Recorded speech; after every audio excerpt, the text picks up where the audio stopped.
Paz do Senhor, meus irmãos. Que o Senhor Jesus possa tocar a cada um de nós nesta manhã. Glória a Deus. Louvamos a Deus por esta oportunidade de nós estarmos um dia mais na escola dominical para nós aprendermos da sua palavra. Quero parabenizar a todos os pais que estão presentes nesta manhã. Um feliz Dia dos Pais para todos. Que Deus possa abençoar a cada um. Meus irmãos, nós vamos fazer uma oração para nós dar início à nossa escola dominical. Se você não agradeceu a Deus pela sua vida, pela sua família, pela sua oportunidade de estar aqui nesta manhã, você agradeça agora, neste momento. Pai querido, te agradecemos, Senhor, pela bondade, pela vida, Senhor, pela saúde de nós estarmos aqui na tua casa para poder aprender da tua palavra. Pai querido, sabemos que somos privilegiados por nós estarmos na tua casa, na escola dominical, para aprender da tua palavra, Senhor. Venha tocar a cada um que chegou aqui nesta manhã. Pai querido, tu estás presente no nosso meio, onde nós podemos sentir, Senhor, a tua presença. Venha, Senhor, abençoar a cada um, Senhor, dando continuação a esta reunião, a esta escola dominical. É o que nós te pedimos, te louvamos e te agradecemos no nome de Jesus. Amém e amém. Poder tomar seu assento. Permite, irmão Ademar cantando o hino da harpa. Aleluia.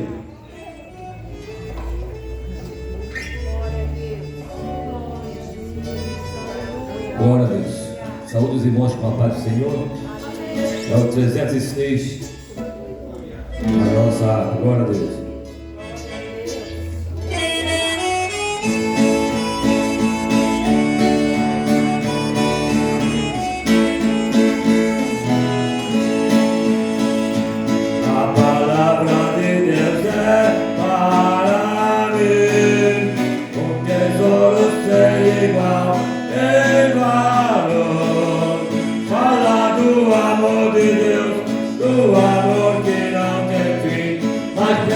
Tudo que eu ouvi, amor. A palavra de Deus é doce mais que o mel. O que a toma pela fé há de ser fiel.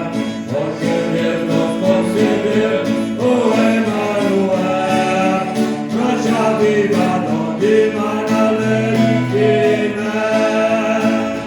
Os que guiam pela senda da paz, que alumiam os que terras estão.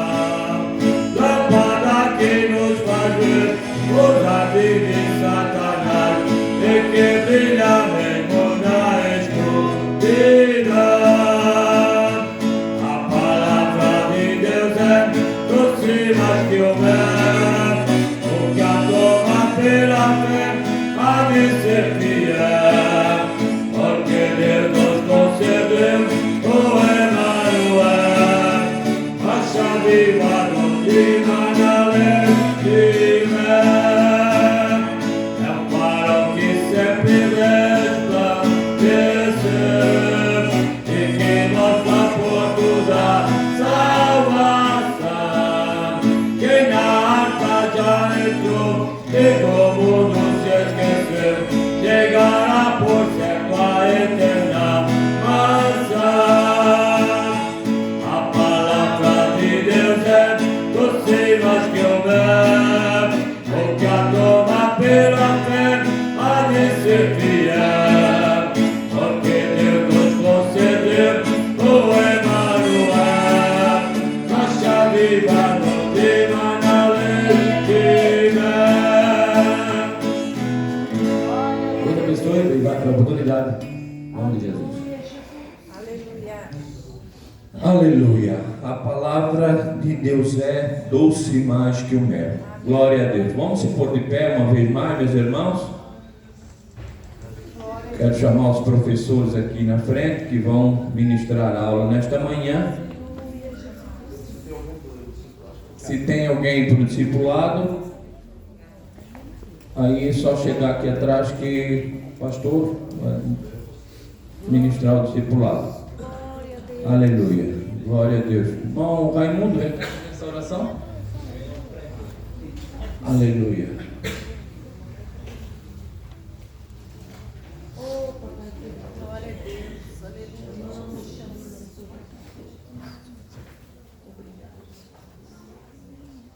Salve a nova igreja, papai do Senhor, amém, irmãos? Amém. Eu quero aproveitar a oportunidade já e parabenizar todos os pais também e todas as mães que fizeram o decorrer desse tempo de sua vida, mãe e pai, né, que também são dignos de honra e muito respeito. E daqui a pouco eu vou receber meu filhote também, meu bebê tem 23 anos, ele está lá no estado do Ceará, ele não esquece de mim não, todo dia ele manda um bom dia, Pai do Senhor, Pai. Então vamos orar para que Deus venha nos abençoar nessa manhã de hoje. Senhor Deus, nosso Pai Celestial, em nome do Filho amado Jesus Cristo, Senhor, somos gratos a Ti, ó Pai, por mais um dia, mais uma oportunidade única que o Senhor nos concede, Pai. Esse fôlego de vida, ó Pai, que não é nosso, é Teu, Senhor, mas que Tu venha nos ensinar, ó Pai, a cuidar, Senhor, a zelar por tudo aquilo que o Senhor tem nos concedido, Senhor. Abre nossos entendimentos, ó Deus, para que nós possamos, Senhor, estudar uma vez mais, ó Pai, e aplicar em nossas vidas e praticar, Senhor. Sabemos, ó Deus da glória, que não é tão fácil, mas também, ó Deus da glória, não é tão difícil, Senhor, a gente recorrer a Ti, ao Teu Espírito Santo que nos ajude na caminhada. Toma todos os professores nas Tuas mãos, ó Pai. Entra com providência, Senhor Deus da glória, cada vida de cada um, Senhor. Cada professor, cada aluno, repreende, ó Pai, todo espírito de incredulidade, Senhor. Em nome do Teu Filho amado Jesus, que te agradecendo desde agora, para sempre. Amém. Amém. Obrigado, irmão Raimundo. A igreja pode tomar assento.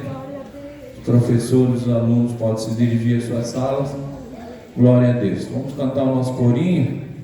Na escola dominical, vamos todos para aprender de Cristo que morreu para nos salvar da perdição. Oh, que gozo e felicidade na classe sempre sentimos. Eu irei e tu, eu sim, vou também, pois vamos todos aprender. Amém? Bom, Jefferson, com a liberdade. Glória a Deus. Glória. Glória. Aleluia. Paz do Senhor, igreja. Está um dia friozinho, mas está um dia gostoso, né? E quero já aproveitar aqui para parabenizar todos os pais, né? Que Deus possa abençoar cada dia mais a vida de vocês. Ser pai é um presente de Deus para nós e é também um papel muito importante na vida dos filhos. Há quem diga que mãe cuida e pai dá direção. A mãe, ela pega no colo, ela dá um carinho. O pai, quando pega nos braços, já quer jogar para cima, né? Não é assim? Por quê? Porque pai dá direção e mãe cuida, mãe é mais cuidadosa. Que Deus possa abençoar cada um de vocês e que vocês possam viver tudo aquilo que Deus colocou na mão de vocês com intensidade, com muito amor. A nossa lição é a lição de número 7. Nós vamos falar sobre a sutileza da relativização da Bíblia. Alguém pode ler o textuário para nós, por favor? Lição de número 7, está lá na página 45. Toda a escritura divinamente inspirada é proveitosa para ensinar, para redarguir, para corrigir, para instruir em justiça. 2 Timóteo 3:16. Alguém pode ler para nós a verdade prática? Por favor. É a inspirada, a inerrante e a infalível palavra de Deus. Por isso, não podemos relativizá-la. Texto bíblico em classe está lá em 2 Timóteo, capítulo de número 3 e o versículo de número 14 ao 17. 2 Timóteo 3, versículo 14 até o 17. Quem for achando aí pode ler. Tu, porém, permanece naquilo que aprendeste, e de que foste inteirado, sabendo de quem os tem aprendido. E que desde a tua meninice sabe as sagradas letras, que podem fazer-te sábio para a salvação, pela fé que há em Cristo Jesus.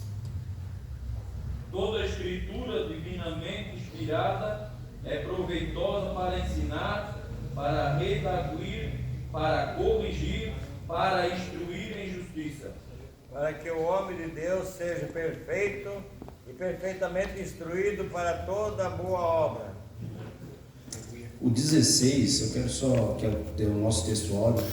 Toda a escritura divinamente inspirada é proveitosa para ensinar, para redarguir, para corrigir e para instruir em justiça. Quero que você deixe gravado esse versículo, porque a gente vai entender um pouquinho sobre o que é a relativização e como está entrando a sutileza de Satanás na questão de atualização da Bíblia ou de mudar a Bíblia. Então a gente vai falar um pouquinho sobre isso, mas eu quero começar fazendo uma pergunta aqui. Alguém sabe me responder o que é sutileza? Sutileza, vamos lá. Essa lição desse trimestre vai falar sobre várias sutilezas, né? Vários ataques contra a igreja e as sutilezas de Satanás nesses dias que antecedem a volta de Jesus Cristo. Alguém sabe me dizer o que é sutileza? Eu acho que Desconstrução da verdade? Sem a percepção da pessoa, né? Algo que acontece sem a percepção da pessoa. Mais alguém? É alguém que chega sem perceber.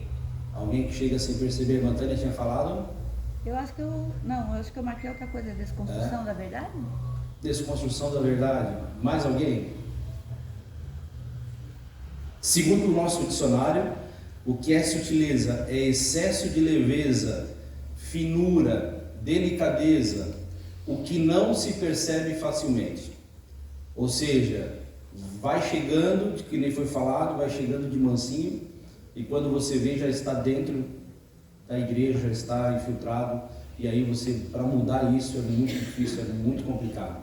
Então Satanás ele tem usado a sutileza para aderir, para colocar dentro da igreja, para adequar alguns cristãos. Ele tem colocado a sutileza de algumas coisas na vida dos crentes, e os crentes, sem perceberem, estão dando brecha para Satanás, e é onde ele tem entrado. E Paulo aqui no versículo 14 da leitura bíblica em classe, ele está dizendo para Timóteo, ele está aconselhando Timóteo, e naquela época lá era uma época complicada, e ele está dizendo assim, tu porém permanece naquilo que aprendesse, ou seja, na mensagem da cruz, sabendo do que tens aprendido. Ou seja, Timóteo desde a sua infância, com a sua avó e com a sua mãe, e com os discípulos que ele ouvia, ele ouviu e ele aprendeu sobre as coisas de Cristo. E naquela época ele estava cercado por falsos mestres, tá? Naquela época Timóteo ele estava cercado por esses falsos mestres, e era inevitável que ele sofresse pressões no seu ministério. E ele era um jovem, a Bíblia nos relata que ele era um jovem que Paulo investiu na vida dele para que ele fosse o pastor daquela igreja. E Timóteo ele poderia facilmente ter abandonado o seu ministério, ter abandonado a sua fé. Por quê? Porque sutilmente as coisas estavam entrando dentro da sua igreja, e a sua fé ela poderia ser modificada, ou modificar a sua doutrina. Mas nós vemos que Paulo ele vai aconselhar Timóteo a olhar para o passado, não para o passado somente de Timóteo, mas para o passado de Paulo também, e permanecer nos ensinos básicos que Paulo e a Lloyd e a mãe de Timóteo tinham ensinado para ele. E ele diz para Timóteo, olha para o teu passado. e permanece nos ensinos básicos a respeito de Jesus, que são eternamente verdadeiros. Ou seja, os ensinos de Jesus, eles nunca mudam. O que foi deixado para nós na Bíblia, ele é imutável. Deus, ele é o mesmo ontem, hoje e será amanhã. Ele não muda. Então não tem por que nós queremos mudar a sua palavra. E como Timóteo, naquela época, estava cercado de muitos falsos ensinos, nós hoje também estamos cercados de muitos falsos ensinos. Mas nós não devemos permitir que esses ensinos entrem dentro das nossas igrejas. As nossas lideranças, e eu dou graças a Deus pelo pastor Zilmar aqui em Camboriú, que mudou muito isso, e ele tem muita visão espiritual, e ele entende realmente quem é que, o que nós precisamos, e traz pessoas aqui hoje que são cristãs e que não vêm falar abobrinhas, besteiras que me dizem por aí. Eu dou graças a Deus pela vida dele, porque nós temos um pastor que tem uma liderança firme, uma liderança cristã, uma liderança de oração. Então nós estamos cercados por isso hoje, mas a igreja, elas têm que estar sempre atentas, porque uma hora ou outra vai aparecer alguém. E como é que nós estamos atentos? Aí eu faço uma pergunta para você. Nós vamos falar sobre a Bíblia,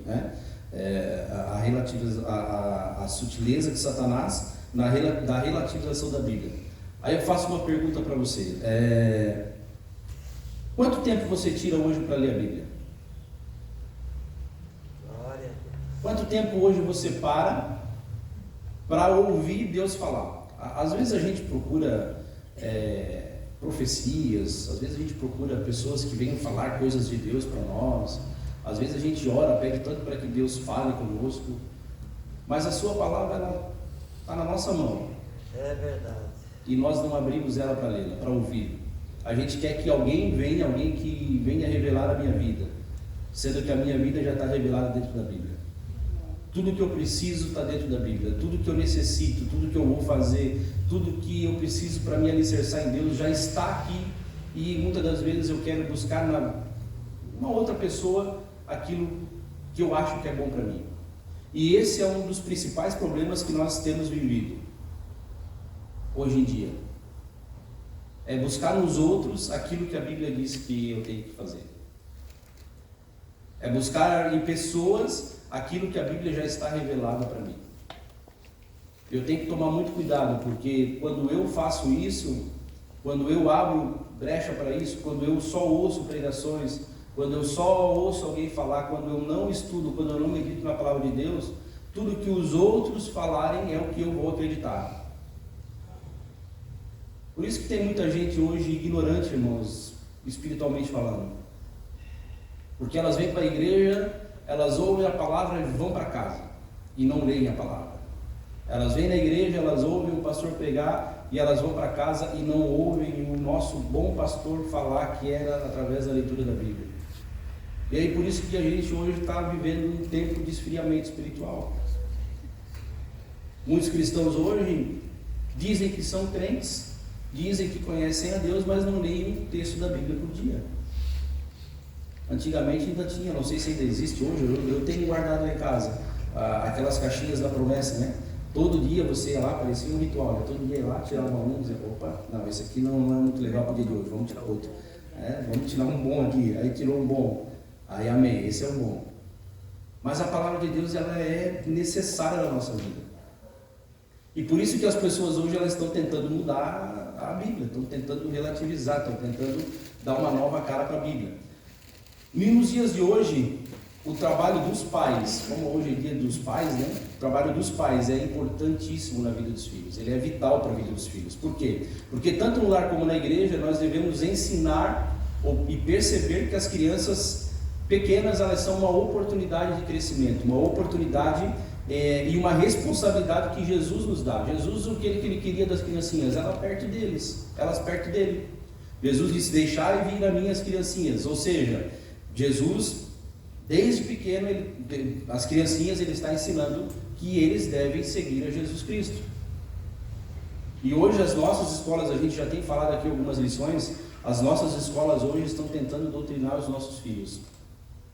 E se nós em casa não formos a base, se nós em casa, por dentro da Bíblia, não ensinar eles, irmãos, lá fora o mundo, Satanás, tem um mundo inteiro preparado para educá-los, para ensiná-los. É rede social, é professor, é amigo. O que você imaginar, tem gente lá fora preparada por Satanás para ensinar os nossos filhos. E se nós, como pais, não tomarmos uma atitude igual Eunice e Lloyd fizeram com Timóteo, e nós, como Paulo, pegar as nossas criancinhas e abraçar elas e ensinar elas no caminho do Senhor, o mundo lá fora vai ensinar. Então é dever nosso, é responsabilidade nossa, homens, mulheres, ensinar os nossos filhos no caminho do Senhor, no caminho que se deve andar. Nós não podemos deixar isso ou só para o pastor, ou só para a liderança, ou só para a escola, porque lá na frente nós vamos colher algo que não vai ser muito agradável. É melhor você hoje investir um tempo na vida do seu filho do que amanhã ter que investir de outra forma.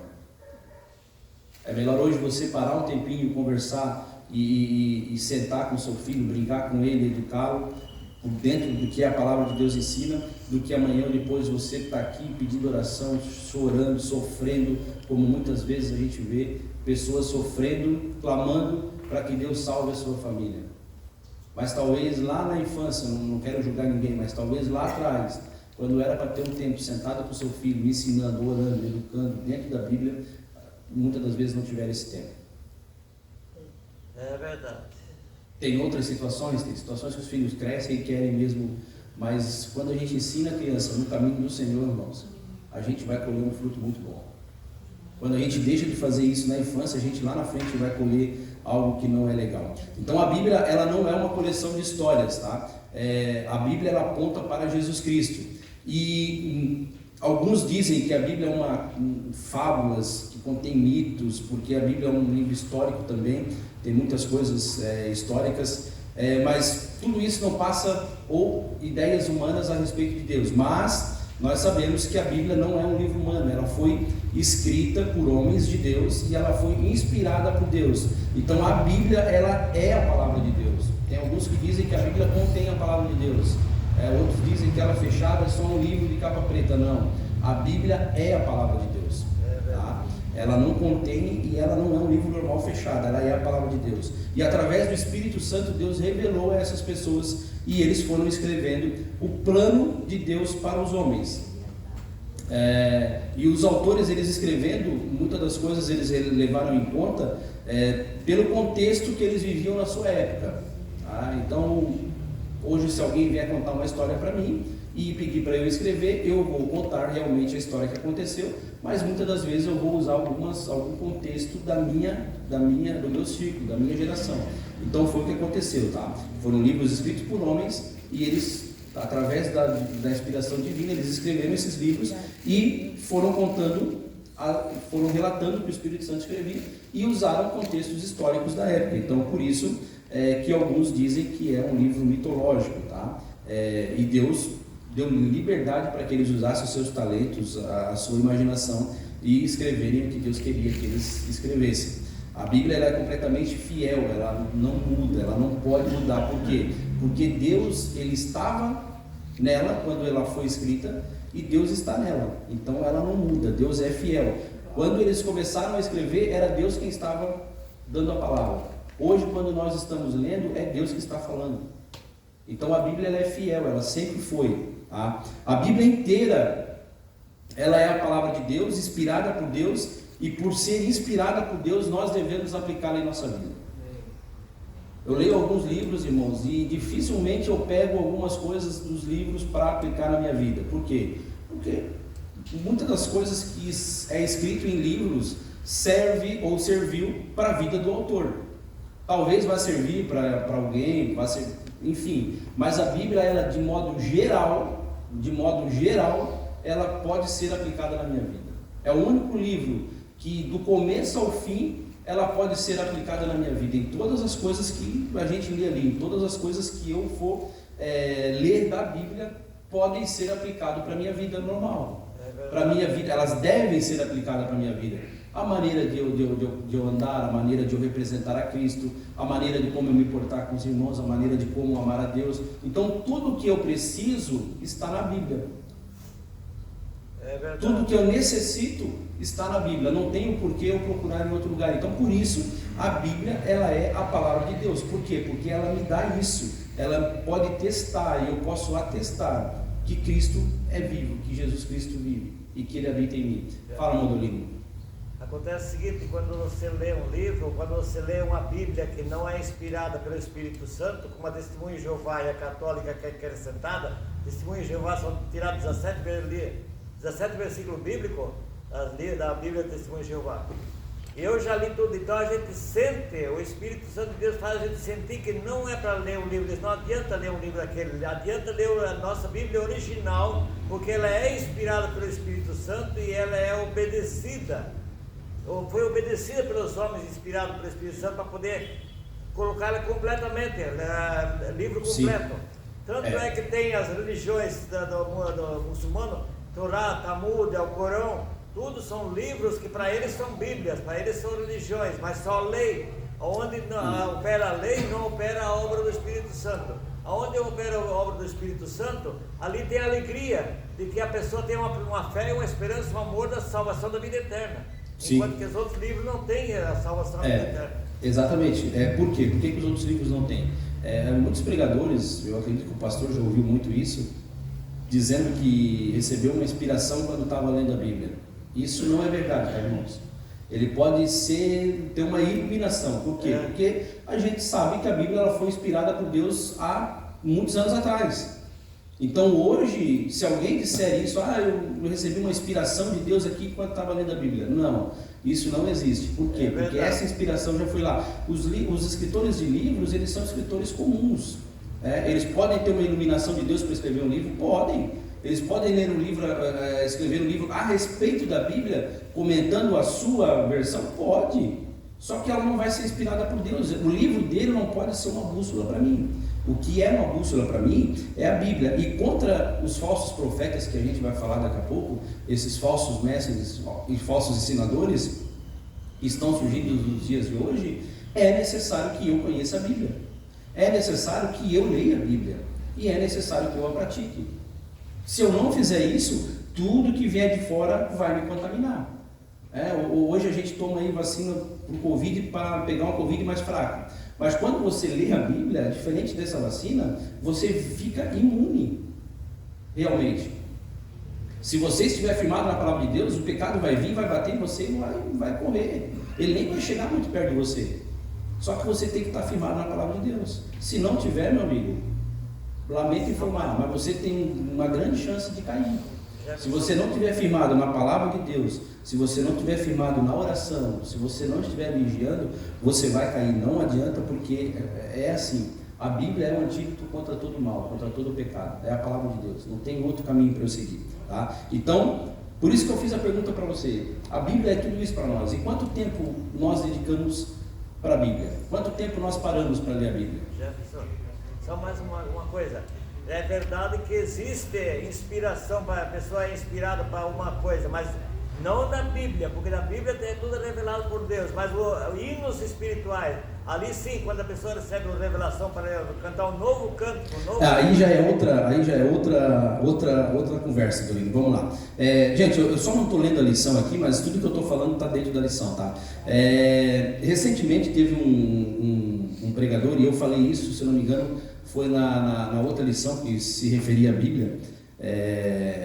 Recentemente um pregador, um pastor evangélico, ele afirmou, eu vou ler o que está escrito aqui, tá? Em uma pregação, que a Bíblia precisaria ser atualizada de acordo com ele, a Bíblia estaria desatualizada. Por exemplo, quando se trata da questão de comportamento homossexual, dessa forma o comportamento homossexual não pode ser considerado errado pelos cristãos, por conta de um ou dois textos bíblicos que, segundo ele, precisariam ser ressignificados. Ou seja, se nós queremos ser, ele diz, palavras dele, se queremos ser carta aberta ou cartas abertas para o novo mundo, se a igreja quer ser carta para o novo mundo, nós vamos precisar atualizar a Escritura, e vamos ter de fazer essa atualização e ter essa coragem de enfrentar os pecados de gênero, ou seja, aceitar o pecado da homossexualidade. De acordo com ele, a Bíblia é insuficiente quando se trata de questões relativas ao mundo atual, ao mundo contemporâneo. Em outras palavras, a Bíblia se tornou um livro obsoleto que necessita de revisão. Esse camarada, ele é um pastor, eu falei quando a gente falou sobre a inerrância da Bíblia, e ele é um pastor muito influente no meio evangélico, né? Sofreu, agora ele está de banho-maria, mas tem muita gente que ainda ouve ele. E esse cidadão, ele na ideia dele, na visão dele, ouvir a pregação dele, ele é complacente com o pecado da homossexualidade. Tanto é que ele fala que se nós queremos ser uma igreja aberta para o novo mundo, nós vamos ter que enfrentar os pecados de gênero, ou seja, nós vamos ter que aceitar as pessoas da forma que elas estão.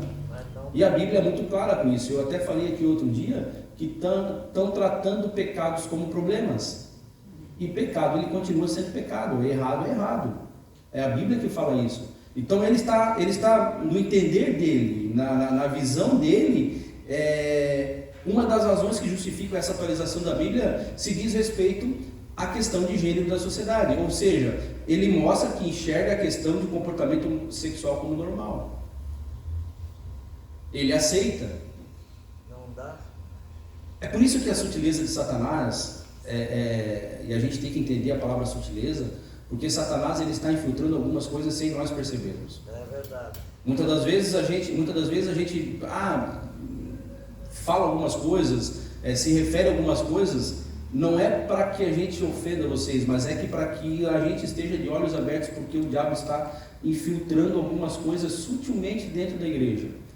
E eu falei aqui na outra lição que nós não devemos aceitar essas pessoas. Nós devemos aceitá-las e recebê-las com muito amor e muito carinho. Mas a partir do momento que ela decidiu, ela tomou a decisão de aceitar, de entregar a sua vida para Jesus, nós não podemos aceitar a sua prática. Nós vamos expulsar da igreja? Não, nós vamos começar a ensiná-la. Ela tem que, por dentro, se ela aceitou, se ela decidiu mudar de vida, e mudar de vida, quando ela aceita Jesus, requer mudar tudo, largar o seu eu, largar todos os seus desejos, as suas vontades e viver uma nova vida. Se ela estiver disposta a fazer isso, nós como cristãos, o pastor da liderança da igreja, tem que começar a discipulá-la, a ensiná-la. Agora, se ela quiser vir aqui e continuar da mesma forma, infelizmente, por dentro da Bíblia é errado e ela tem que, ou é ou não é. Ou você é crente ou você toma cachaça, ou você é crente ou você fuma, ou você... Pode acontecer as duas coisas? Não. Se você aceitou Jesus e se você decidiu mudar sua vida, meu amigo, você vai mudar, o Espírito Santo vai te mudar. É verdade. Não tem como você continuar uma vida de pecado dizendo que é santo, ou querendo viver em santidade também.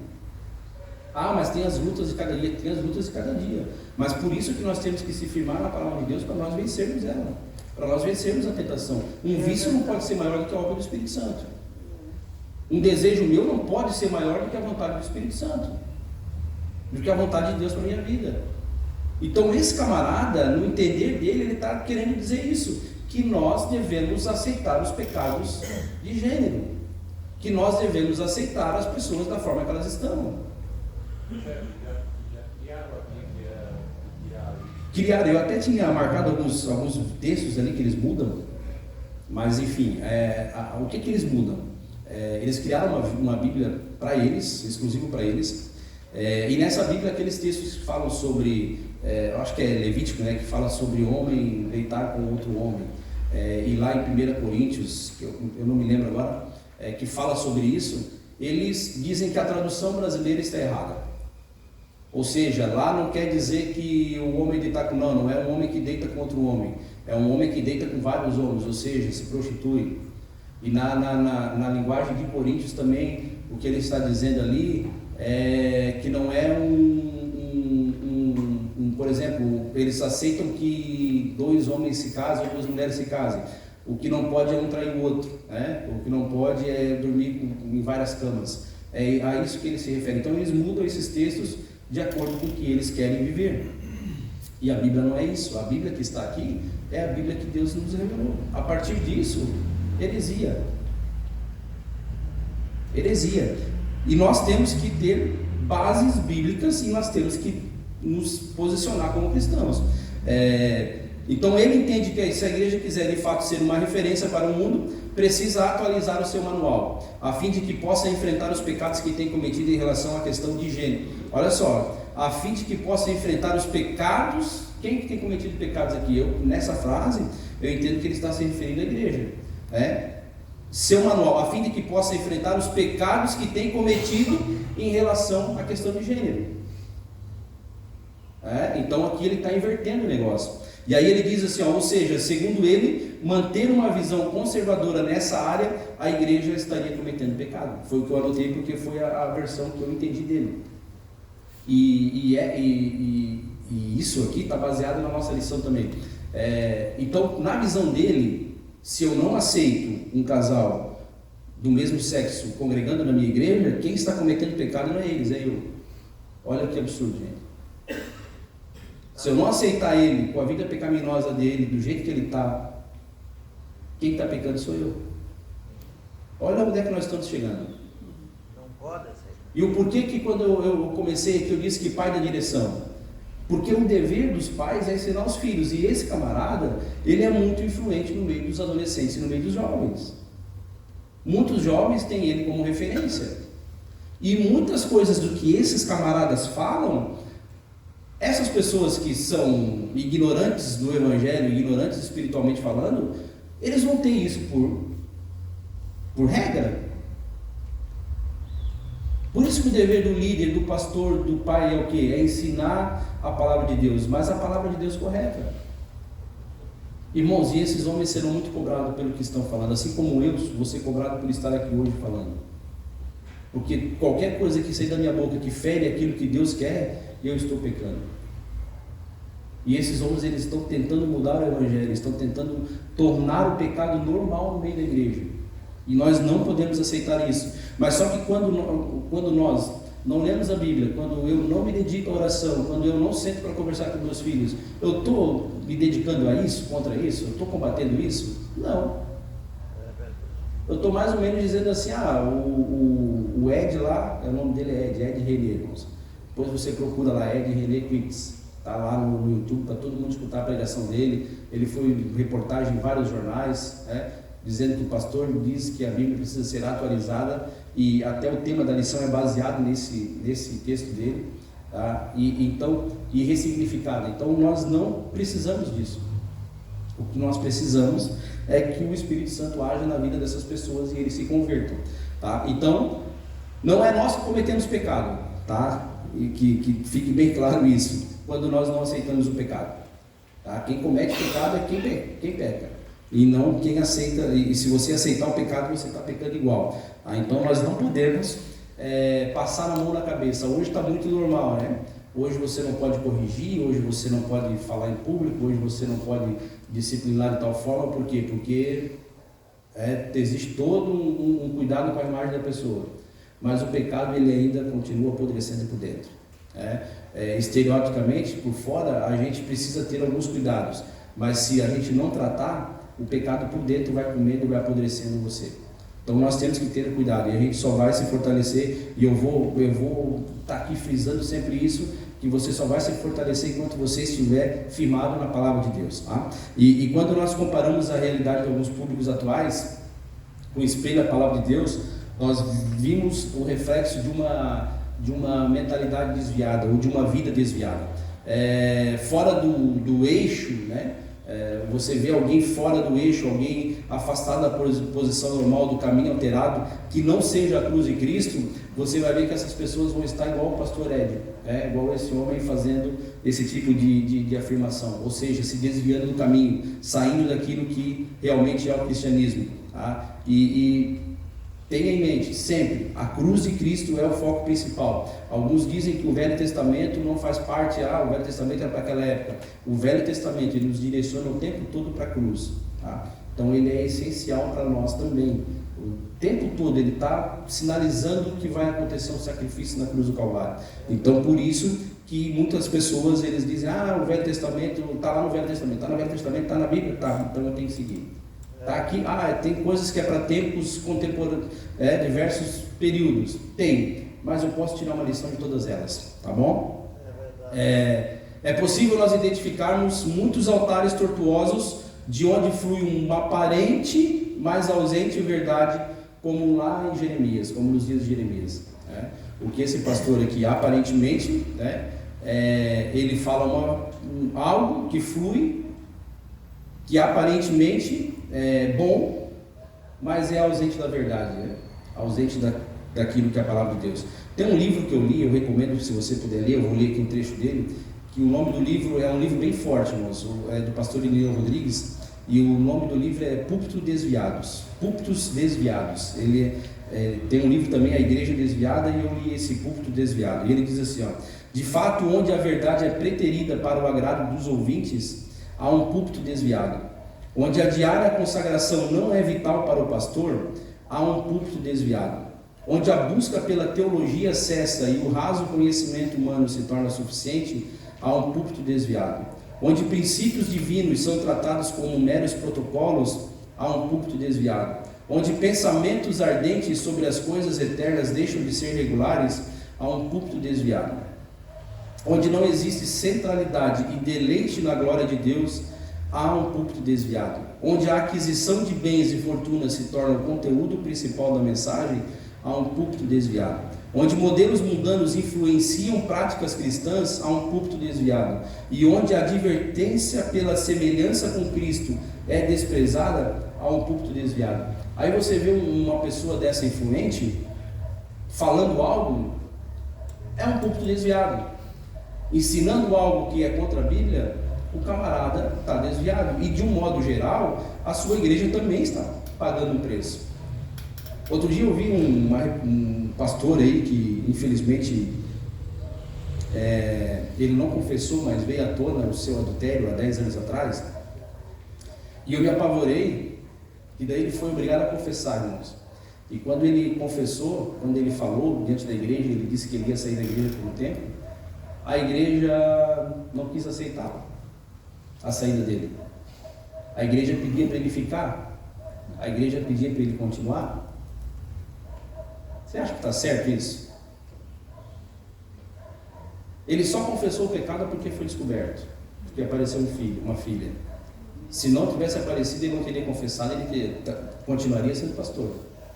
E aí ele vem diante do público, com as suas palavras bonitas, fala, e é um pastor que eu admirava a forma dele falar, a maneira de ele expressar, a maneira que ele combatia a pornografia, o adultério, né? Só que o camarada estava inundado, afundado, grande ditado. E aí você vai na igreja e você aplaude e pede para o camarada esse continuar sendo seu pastor. Igreja doente, igreja desviada, púlpito desviado.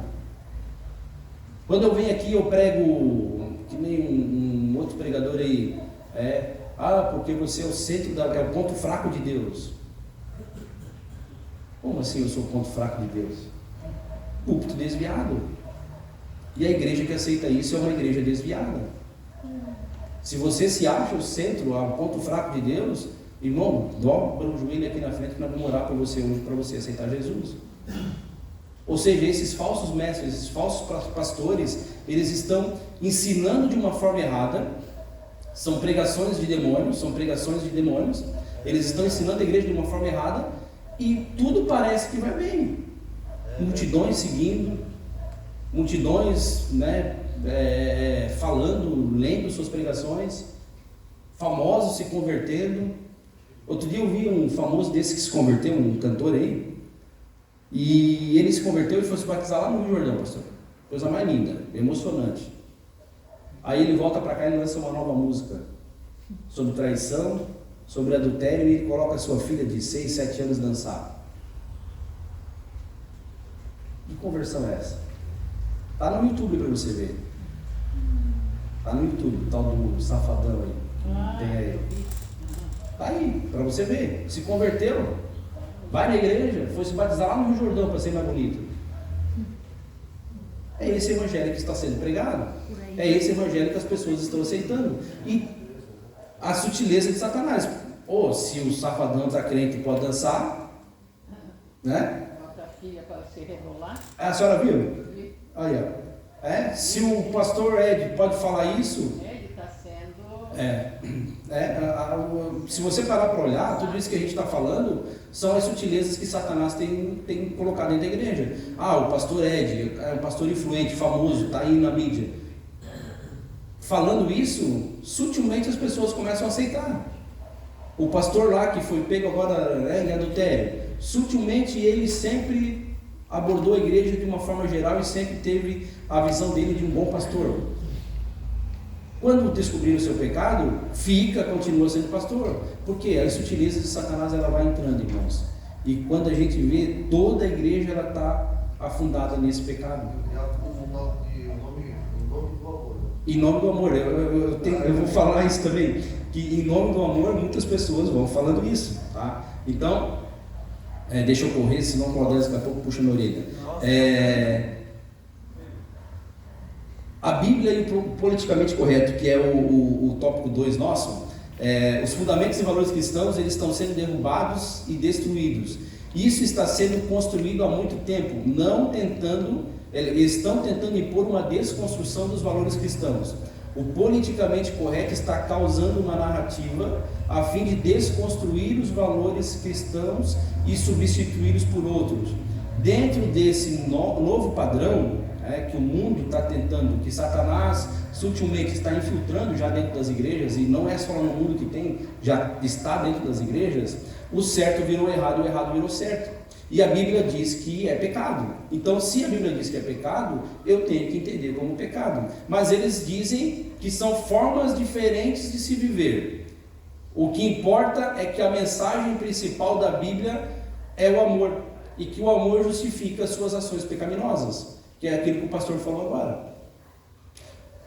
Por amor, eu posso tudo. Tem alguns pais que às vezes eu ouço e diz assim, eu faço tudo para o meu filho ser feliz. Cuidado com essa frase, gente. Cuidado com essa frase. Você tem que fazer o que é certo para o seu filho ser feliz. Você tem que fazer o que a Bíblia diz que é para o seu filho ser feliz. Você não pode fazer qualquer coisa para o seu filho ser feliz. É complicado isso. Porque daí tudo que seu filho quiser, você vai fazer porque ele quer ser feliz. Pai, se o pai não fizer assim, eu não vou ser feliz. Não, filho, então vai lá e faz porque eu quero que você seja feliz. E com a Bíblia é a mesma coisa. As pessoas, por causa do amor, em nome desse amor, que o amor de Cristo é muito grande por nós, o amor de Deus ele foi muito grande por nós, mas por isso mesmo ele não aceita tudo. Quem aceita tudo? Eu costumo dizer que um pai que aceita tudo por amor é um mau pai. Você não acha? Quem discorda de mim, prova para mim. É verdade. Um pai que não corrige o seu filho por amor, que não corrige o seu filho, meu amigo está criando um terroristazinho, que nem está por aí. Por amor você precisa exortar, por amor você precisa corrigir. E essas pessoas estão usando o amor de Deus, que por esse amor, aí ele diz assim, dentro desse novo padrão, que o certo virou errado e o errado virou certo, por esse amor que suporta tudo, toda a nossa forma de pensar que foi criada é considerada censura. Por exemplo, se você é um cristão e você combate isso, o pecado, você combate o pecado da pornografia, da promiscuidade, da homossexualidade, o pecado do furto, enfim, todo tipo de pecado. Se você combate, hoje você é censurado. Por quê? Porque na visão de quem comete esses pecados e esses erros, eles estão debaixo de um amor. Tem gente que diz que todos nós somos filhos de Deus. Quem aceitou isso, quem aceitou a Cristo, quem entregou sua vida a Cristo, realmente passou a ser filho de Deus. A sua palavra diz isso, que em Cristo nós nos tornamos filhos de Deus. Ou seja, eu tenho que reconhecer que Cristo morreu na cruz do Calvário, deixar minha vida de pecado e eu me torno filho de Deus. Se eu continuo no mundo pecando, no mundo todo errado, eu sou filho de Deus? Não, eu sou criatura de Deus, mas filho de Deus eu não sou. Filho de Deus eu passo a ser quando eu aceito Jesus Cristo. Aí eu me torno filho por herança, filho por direito, pela morte dele na cruz. E as pessoas estão dizendo, eu sou filho de Deus também, eu estou na vida, mas eu sou filho de Deus. Não é filho de Deus, gente. A gente não deve falar, muitas das vezes, assim, para não ofender a pessoa, mas às vezes eu digo, não, você é criatura ainda, você não é um filho, você não reconheceu Jesus. Não, mas ele mora aqui dentro, mas vive uma vida errada. Como isso, gente? Se a Bíblia diz que o Espírito que não habita em templos, né? Imundos, né? Como é que vai habitar dentro de um coração sujo? De um coração impuro? Ia falar, Caldência? É a questão que Jesus falou para poder, precisa ter um novo nascimento. Se não tiver um novo nascimento, meu amigo, não adianta. Se você não reconhecer que Jesus Cristo é o Salvador, é o Senhor da tua vida, e quando você fizer isso, você vai mudar de vida. Você vai mudar, não vai ter outra opção para você. Não existe outro caminho para você. Cara, eu decidi aceitar Jesus, então eu vou seguir Jesus. Tudo que era, já foi. E daqui para frente é tudo novo. Então eu não posso aceitar isso. Mas por esse amor, em nome desse amor, as pessoas dizem que está tudo certo. Quem pensa diferente deles passa a ser execrado, passa a ser deixado de lado. Você é criticado hoje como conservador, né? Conservador, não é isso que a moda na palavra hoje é essa? Conservador? Estamos vivendo no período no Brasil conservador, radical, quadrado, e você pode ser até punido por isso, tá? É a ditadura do politicamente correto. Não há espaço para cristãos conservadores. Ou seja, se você realmente é um cristão, irmãos, eu não digo a gente teve numa palestra lá, aquele crente chato, né? O senhor estava na palestra de casais, né? Não aquele crente chato, que tudo é errado, tudo é pecado, tudo não sei o que, não é o crente chato. Mas aquele que entende o que realmente é a palavra de Deus, e que você passa a viver a palavra de Deus, a gente começa a viver uma ditadura. Por quê? Porque quando você se opõe ao pecado, quando você de uma forma ou outra, você combate isso, você é muito criticado. Isso está sendo implantado no nosso país há muitos anos. E o especialista, irmãos, se tiver alguém que vota no PT aí, depois eu quero orar para você aceitar Jesus, tá? Quero orar para você se converter. E quem está implantando isso no nosso Brasil há muitos anos é a esquerda. Por que aumentou no período da Dilma? Foi o período onde mais aumentou a homossexualidade no Brasil. Por quê? No período do Lula, do PT como governo, foi o período que mais aumentou a criminalização no Brasil. Por quê? É verdade. Quais são as suas pautas?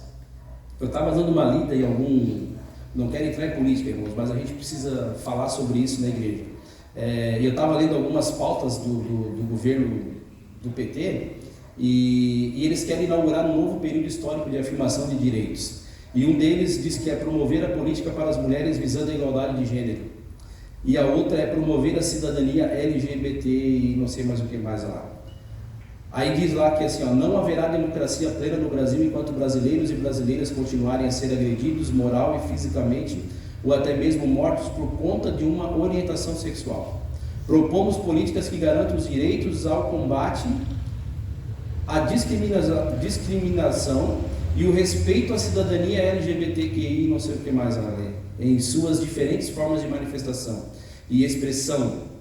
Políticas que garantam o direito e a saúde integral da população, a inclusão e permanência na educação, no mercado de trabalho e que reconheçam o direito das identidades de gênero e suas expressões. Ou seja, eles vão impor isso para nós. Eles vão legalizar isso, eles vão tornar isso normal. E eles vão colocar isso dentro das escolas.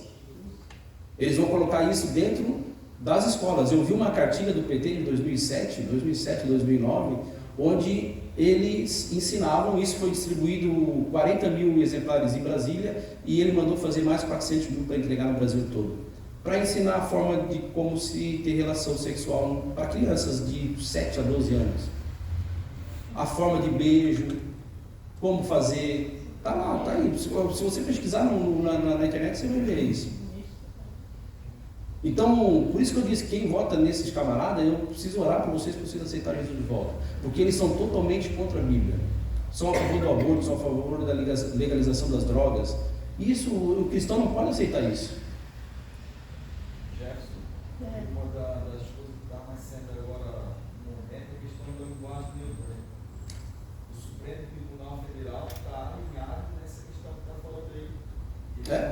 Ou migrando os estados que proibiram a cidade. Acho que teve em Florianópolis alguma coisa disso, né? Uma escola foi proibida, ela perdeu o direito dela porque ela se manifestou contra o plástico. Você vê, na Argentina também? Não, mas na Argentina aprovou. Aí no Brasil, na Argentina foi aprovado, todos, né? Todos vão para o inferno, todos vão, né? Que nem os outros vão ser queimados.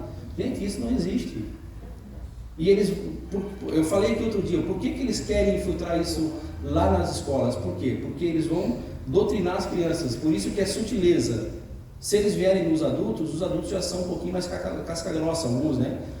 Mas nas crianças, é sutilmente. Quando você vê, teu filho está em casa achando normal isso. E aí como é que você vai combater se você deixou passar? Então a responsabilidade nossa é muito grande, irmãos. George Washington, ele dizia assim, ó, só para você ver, não era cristão, mas ele disse assim, ó, é impossível governar bem o mundo sem Deus e sem a Bíblia. Olha a importância da Bíblia.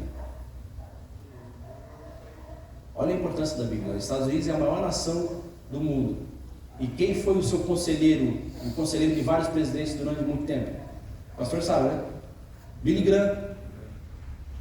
Um cristão, os pastores tinham dúvida, o presidente tinha algum problema, chamava o Billy Graham para orientar. Hoje nós temos o nosso presidente, que é cristão, né, ele é católico, acho que é, mas a sua esposa é da Batista. Tem lá os seus defeitos? Tem. Mas mesmo assim ele ainda está combatendo essas coisas. Por quê? Porque é um conservador, ele vai pela palavra. E não é porque ele usa, e conhecereis a verdade vos libertará, que a gente deve votar nele, não. É pelas suas atitudes, e você vê como ele tem apanhado por ter combatido isso. O papel da igreja, nós como cristãos devemos combater isso. E às vezes a gente tem, né, para não arrumar problema, vamos aceitar, para não criar causa, vamos aceitar, para o jovem não sair dali, vamos aceitar. E a gente tem que começar a tomar cuidado, irmãos. Essa nova metodologia, novas teologias vão surgindo e com elas a necessidade da atualização da Bíblia, para se adaptar da forma que a minha vontade for satisfeita. Para essas pessoas, a palavra de Deus ela precisa ser atualizada para que fale a mesma língua dentro dessa nova configuração cultural que nós estamos vivendo hoje. No caso, o leitor é o principal e não o autor. Quem passa a ser mais importante nessa história é o leitor. Ou seja, se eu começar a ler a Bíblia e eu achar que eu estou sendo ofendido por ela, quando ela diz que adultério é pecado, quando ela diz que desobedecer pai e mãe, que não honrar pai e mãe é pecado, quando ela diz não matar é pecado, se eu me sentir ofendido com isso, eu posso mudar a Bíblia da forma que eu quero. Não, gente, eu sou um assassino, então eu vou tirar aqui do texto não matarás. Vou tirar daqui porque está batendo em mim. É o que essas pessoas querem fazer, eles querem mudar isso. Eles querem tornar o leitor o centro principal da Bíblia. E quem é o centro principal da Bíblia? Deus, Jesus Cristo. Na verdade, eles se levantam contra o próprio Deus, né? Sim.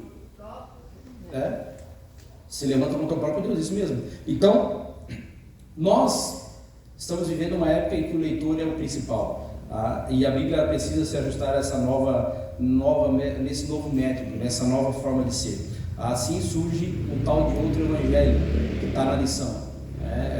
E esse outro evangelho, ele possui a sua própria teologia, ou seja, da forma que eu quero, da forma que eu acho que é o certo, eu vou aplicando isso, passa a ser uma ressignificação, passa a ser a sutileza de Satanás, a ressignificação da Bíblia, a atualização da Bíblia para eles. Por isso que o G7 já falou que hoje existem bíblicas para casais homossexuais. Existem Bíblia para eles. Eles adaptaram ela da forma que eles não se sintam pecando. Então, por isso que essas Bíblias a gente tem que não comprar, irmãos, pelo amor de Deus. Teve uns gideões aí que tinha dela para vender. É verdade. Teve uns gideões que eu vi uma dela para vender, eu disse, Jesus, misericórdia, tomara que nenhum compre aqui, porque senão nós estamos mortos. Pensou vir pregar com uma Bíblia inclusiva aqui, pastor? Então é complicado. A Bíblia é sempre atual. Goethe disse que a Bíblia é mais atual que o jornal que vai circular amanhã. Daí os caras querem atualizar. O que você vai ler no jornal amanhã, a Bíblia é mais atual do que o jornal de amanhã. Por isso que eu falei que é o nosso guia, porque tudo que nós precisamos, irmãos, está na Bíblia.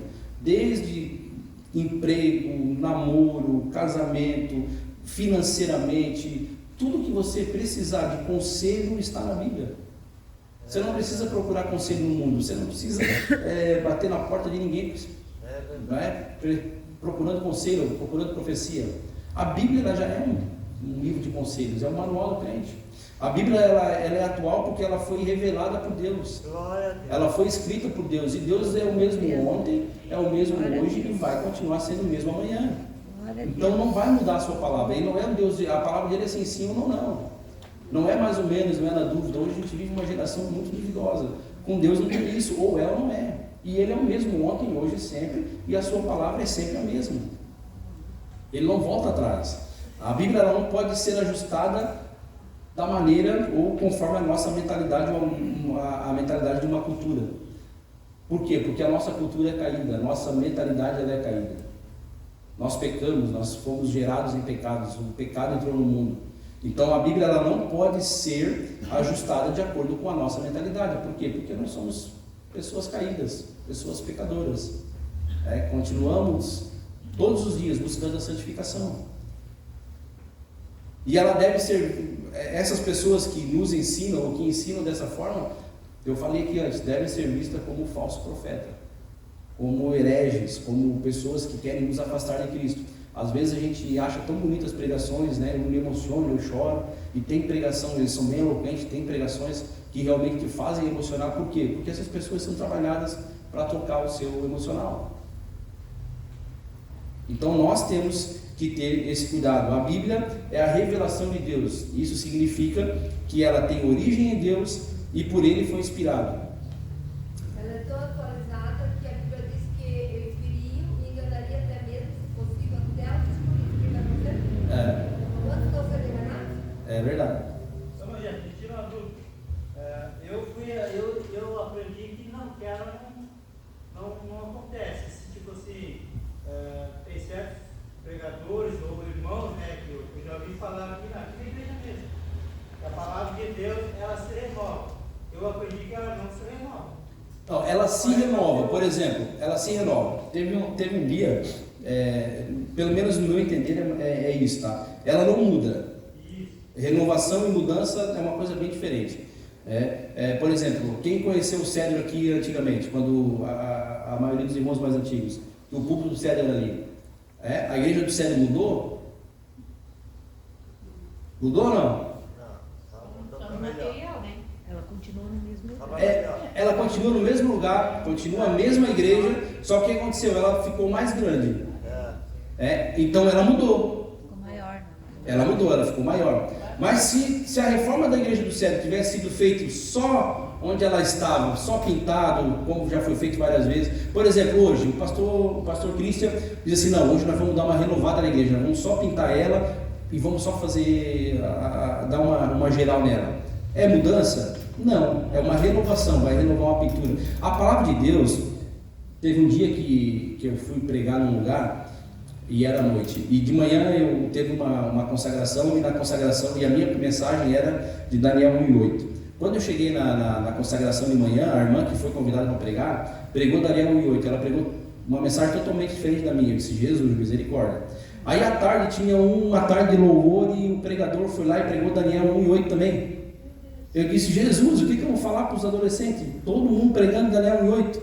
A mensagem do camarada foi totalmente diferente da mensagem da irmã e diferente da mensagem da minha. Então, a palavra de Deus se renova, eu entendo que, para mim, hoje, a renovação da palavra é exatamente essa. Para mim, ela vai se renovar todos os dias, ou seja, ela vai fazer todos os dias eu acordar e entender que Cristo é o Senhor da minha vida. Todos os dias ela se renova, por quê? Porque ela não muda. Então todos os dias ela vai estar me fortalecendo, todos os dias ela vai estar, por mais que eu ouça 3 pregações diferentes, se tiver por dentro da Bíblia, são visões diferentes, mas a palavra de Deus ela é renovada. Não sei se eu consegui te explicar, senão depois a gente bate um papo aí. A Bíblia é atual, mas o que ele quis dizer é que a palavra ela se renova, todos os dias, na nossa mente. Dizer que o irmão da Não, isso não. Isso não, os mandamentos não. Mas a renovação, ela é de uma outra forma. Essa questão que você falou, o pastor chega hoje, eu recebi uma revelação desse versículo. Isso não existe? Não, isso não. Isso, a renovação, ela é espiritual, então não acontece isso, tá? Depois, se qualquer coisa, a gente conversa depois. Tem um escritor que diz assim, ó, se eu coloco a Bíblia, às vezes a gente, né, deixa a Bíblia em alguns lugares, e ele diz assim, ó, alguém perguntou para ele, onde é que eu coloco a Bíblia, onde é que é melhor? É melhor eu colocar embaixo, é melhor eu colocar no meio, é melhor eu colocar em cima? Aí ele respondeu para essa pessoa e disse assim, ó, se você colocar ela embaixo, ela é a base de todos os livros. Se você colocar ela no meio, ela é o coração de todos os livros. E se você colocar ela em cima, ela é a coroa, ou seja, ela é o principal de todos os livros. Então não importa onde você coloque ela, a Bíblia vai continuar sendo Bíblia. Mas o importante é que você tenha em mente que você precisa estar com ela gravada no seu coração. O salmista disse, guardei a tua palavra para eu não pecar contra ti. Então não adianta você ter a Bíblia e não ler a Bíblia. Não adianta você andar com a Bíblia debaixo do braço e não praticá-la. Não adianta você ter a Bíblia e não lê-la. Então, a partir de hoje, se você não tem o hábito de ler a Bíblia, leia ela pelo menos uma vez no dia. Se você pela manhã você lê a Bíblia, você vai ver que seu dia vai ser mais produtivo. Se você pela noite ler a Bíblia, você vai ver que seu sono vai ser bem mais leve. Fique de pé. Não tem nada a ver com a maioria que fica só no celular? Eu não tenho. É a troca, né? Troca de... Eu tenho Bíblia no celular, mas a minha Bíblia Onde é a Bíblia papel. tem voz, nós não devemos ter ouvidos. Se é a Bíblia que está falando, onde a Bíblia não tem voz, nós não devemos dar ouvidos. Onde a Bíblia não tem voz. Aonde a Bíblia tem voz, nós devemos estar atentos. Aonde a Bíblia ela é aplicada, é ali que nós devemos estar firmados. Se a Bíblia não é aplicada, fuja disso, irmãos. É verdade. Quando Israel estava desviado algumas vezes, Deus levantou reis como Josias, Ezequias, e restabeleceu o culto ao Senhor. Renovou o pacto do Senhor. Renovação. Quer dizer que a pessoa está fraca, ela vem na igreja, ela tem que se renovar, ela tem que ser renovada, ela tem que pegar e aceitar a renovação. É a renovação da mente, né? Todos os dias a gente está sendo renovados pela palavra de Deus. Feche seus olhos. Pai, nós estamos, Senhor, na Tua presença nessa manhã, onde nós podemos, Senhor, aprender da Tua palavra. E nós aprendemos, Senhor, sobre a Tua palavra. Nós aprendemos, Senhor, que a Tua palavra ela é luz para os nossos caminhos. A Tua palavra, Senhor, que nos orienta. É a Tua palavra quem nos fortifica. É a Tua palavra quem nos guia. É a Tua palavra quem nos renova. É a Tua palavra, Senhor, que nos dá força para passarmos todos os dias pelas batalhas. Deus, é a Tua palavra quem vai fortalecer a Tua igreja. Senhor, eu peço a Ti que cada um de nós estejamos, Senhor, firmados nela e que nós possamos compreender e entender que ela é o único guia, Senhor, para os nossos dias. Estamos vivendo dias, Senhor, terríveis, dias onde, Senhor, a Tua palavra está sendo desvirtuada, mas nós sabemos que onde há verdade, ali Tu estás. Por isso eu creio, eu acredito que aqui no nosso meio Tu estás, e eu peço a Ti, Senhor, que cada um dos irmãos que aqui estiveram pela manhã, sejam tocados pela Tua palavra, em nome de Jesus, amém.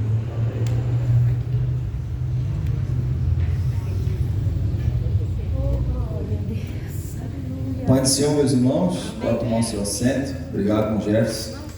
A escola dominical é uma benção, né? Agora que estava ficando bom, já estava acabando. E ali, só para nós, enquanto esperar os outros adolescentes, já chegaram todos os grupos, não, né? Falta o jovem, né? Do que o irmão Jefferson estava falando ali, a questão desse politicamente correto, né? Que está ali no segundo tópico, a lição de dentro desse modelo criou-se uma nova moralidade, uma nova ética, né? Isso é novo hoje para a nossa sociedade. Mas o irmão Nilton pode botar para nós lá no telão, Isaías, capítulo 5, e versículo 20, né? Cerca de 2.700 anos atrás, meus irmãos, ele já enfrentava esse problema, né? É um mal que atua, né? O espírito de Satanás que atua para enganar a sociedade, para deixar a sociedade confusa, né? Isaías capítulo 5 e versículo 20. Só muda época. Olha ali o que Isaías já dizia para aquela geração. Ai dos que ao mal chamam bem. Nós pregamos o bem. Estão nos taxando como mal, né? Estão dizendo que o certo é fazer o errado, né? Ai dos que fazem da escuridade luz, e da luz escuridade, e fazem do amargo doce, né? Algo que vai ser amargo na vida do ser humano, e o demônio tenta fazer isso algo doce, né? Ora, como eu estava escutando ontem do Claudinho falar no rádio, né? Que tristeza para um pai, né? Um pai servindo a Deus, criado no Evangelho, e de repente o seu filho, às vezes por falta de ensino dele, se desvirtua, e logo na maioridade chega em casa, pai, agora eu vou casar aqui com fulano e tal. Isso aí é uma facada no coração do pai, né? Para uma pessoa que conhece a verdade. Então, ou seja, a sociedade, o espírito de Satanás quer fazer de algo amargo e quer mostrar que é doce, que é bom, que é, né? Então, por isso que eles taxam a gente de fanático, taxam a gente de quadrado, como o irmão Jefferson falou. Então, nós temos que prestar muita atenção. E eu mostrei esse versículo para mostrar como a Bíblia é atual, né? Como a Bíblia, ela antes do que vai vir, ela já mostra, é algo divino. Então, por isso que é importante nós lermos a Bíblia, aplicar a Bíblia em nosso coração, né? E praticar ela. Não ficar assim simplesmente um religioso, né? Vir simplesmente só na igreja e aprender às vezes do pastor nos congressos, né? E às vezes não é fundamentado, não fica firme, mas que Deus possa abençoar a vida de cada irmão, de cada irmã que se dispôs, né, nesse dia para vir aqui aprender a palavra de Deus, e que Deus possa abençoar cada um de vocês e que possam ter esse desejo, né, de aprender a Bíblia. Para quê? Para ser um religioso? Não, para lutar contra os ataques, né, que o mundo, que Satanás faz contra a igreja de Cristo. Porque desde o princípio, né, a Bíblia, ela, aqui na introdução, estava falando ali na introdução da lição, né, que ela, muitas das vezes, as táticas foram muitas, às vezes seus exemplares foram queimados, outras vezes a Bíblia foi considerada perigosa, obsoleta e desnecessária. Enfim, em diferentes momentos e épocas, sempre houve algum levante contra a autoridade das Escrituras. Por que tem tanto esse ataque contra as Escrituras? Porque é somente as Escrituras, é somente algo vindo do céu que mostra esse problema que o ser humano precisa enfrentar. Você não vai encontrar em nenhum outro livro, né, da atualidade algo combatendo contra o pecado que nem a Bíblia combate. Você não vai achar na livraria outro livro igual à Bíblia, combatendo o pecado, mostrando que o homem precisa de Deus urgentemente. Mas Deus é amor, Deus amou. Mas Deus amou o mundo, Deus nos ama, mas é para nos livrar do pecado. Não é para nós vivermos no pecado. Não é para viver relativo, né? Questão de relativo, o que é relativo? Relativo é ter uma comunhão junto, é uma relação entre ambos. É isso que o mundo quer. O mundo quer relativizar a igreja, ou seja, ele quer ter as mesmas práticas que eles fazem lá, eles querem trazer para a igreja, e os crentes também vão fazer a mesma prática. Mas isso não pode, a Bíblia condena, né? Amém? Então, nossa secretária, vamos lá, quem é que vai vir hoje aqui? A irmã Tânia vem hoje aqui. A Adriana. A Adriana? Se a irmã Adriana não quiser vir também, pode vir a Mamília mesmo. Vem cá, Mamília, pode fazer favor. Faz favor, vem cá. Mamília é corajosa. Sou secretário, tem que estar pronto aí para o ataque.